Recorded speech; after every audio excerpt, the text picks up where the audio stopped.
The John LeBanc Show has been known to make people laugh, sing, think, scream, throw things in rage, and generally lose their minds. Listener discretion is advised.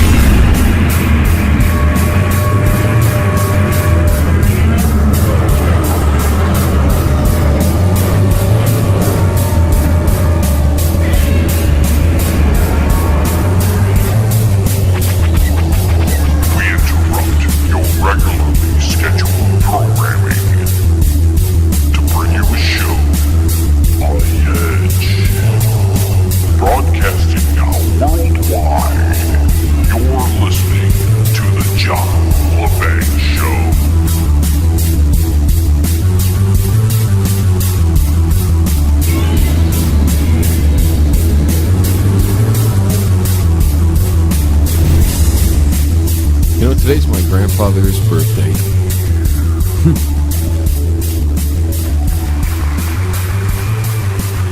And I had a whole show planned for tonight. I was going to talk about this and that and what was going on in the news, and but I had a rough week.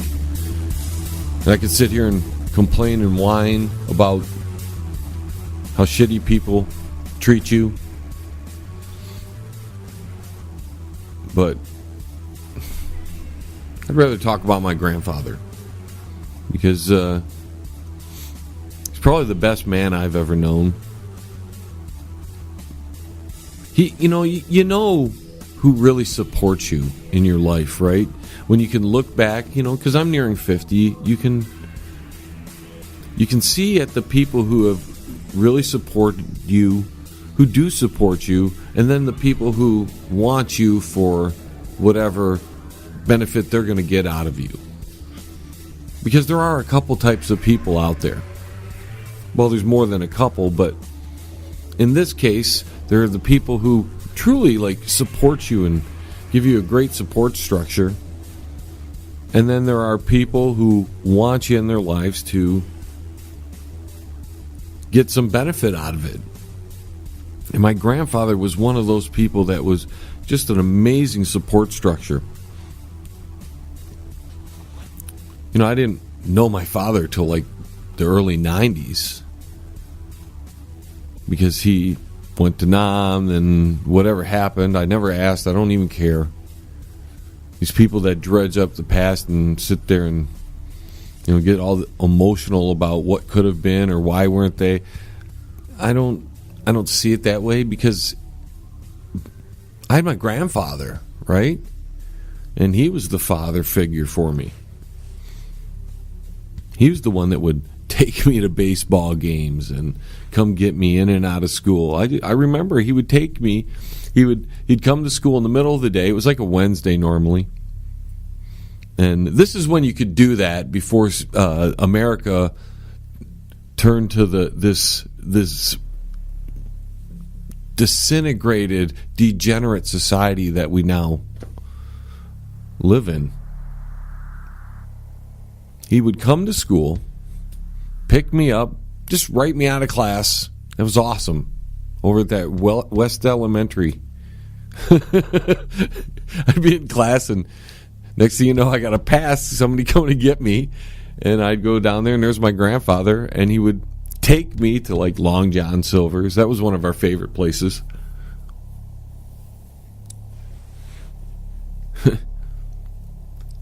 We'd go there, and then he'd never take me back. We'd just go do things. He was the true father figure, and he looked out for me. And even though he was, 20 years past an actual father's age, he was too old to, show me some of the other things that just when you get at a certain age, and I'm feeling it at my age. There's certain things you can't do as well, and but he would take me to the baseball games. He got me into hockey. We would just sit there. I remember growing up, I'd sit on his lap. We'd be on the little recliner, and we'd be watching Hockey Night in Canada, the French station, mind you. We'd listen to it all in French, and we'd watch the Montreal Canadiens, or if they weren't playing that night, it'd be the Toronto Maple Leafs, or whoever because I believe the Quebec Nordiques were still around at that time. They were, because I was a kid. I remember when the Tigers won the World Series in 1984, and we were one of the first families, because I lived with my grandparents a majority of my youth.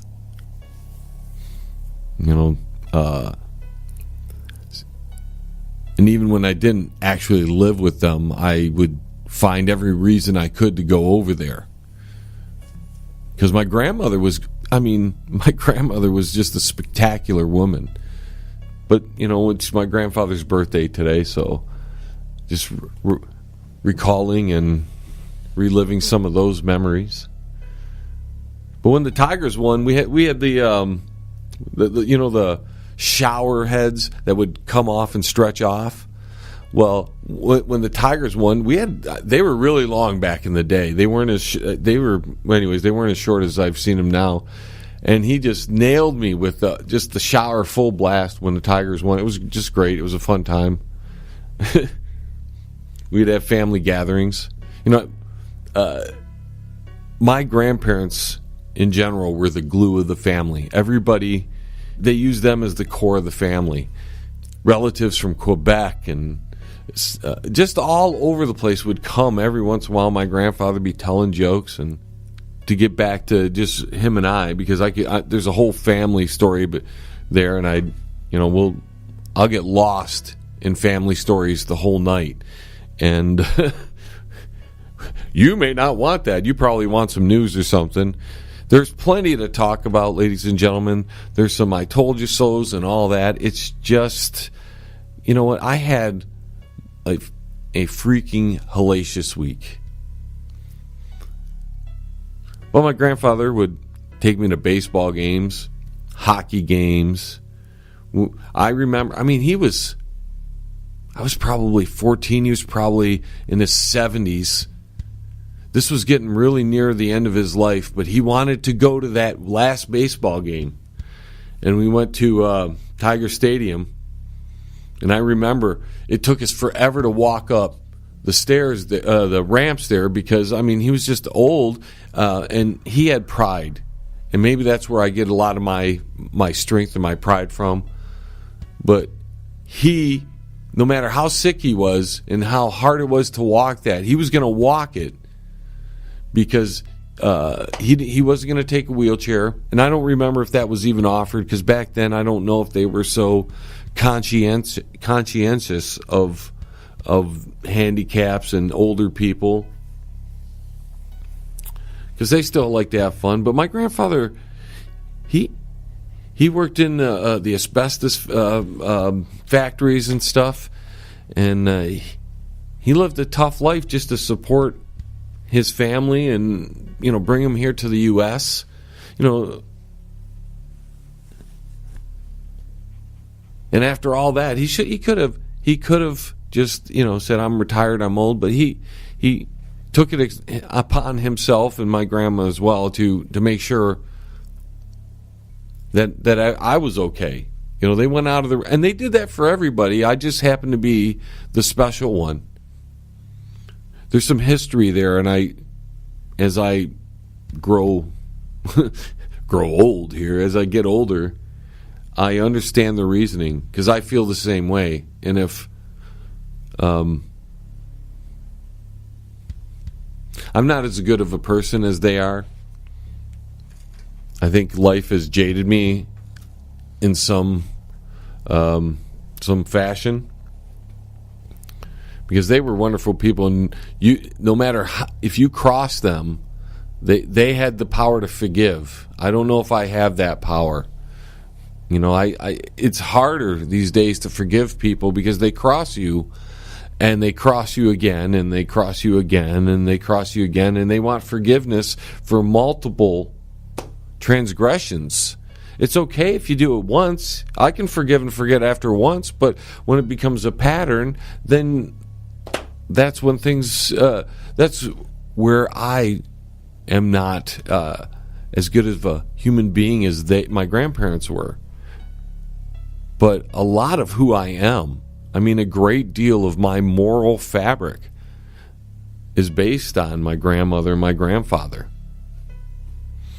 They were there when I was in the hospital. They would take me. Listen, I had a time where I was a kid, and my cousins, I was talked into going. I don't remember wanting to go to the trailer park campground with my cousins, but I was kind of forced into it, and I was having an awful time. We'll just say that. I was having an awful time. And this was, I don't even know how far it was. But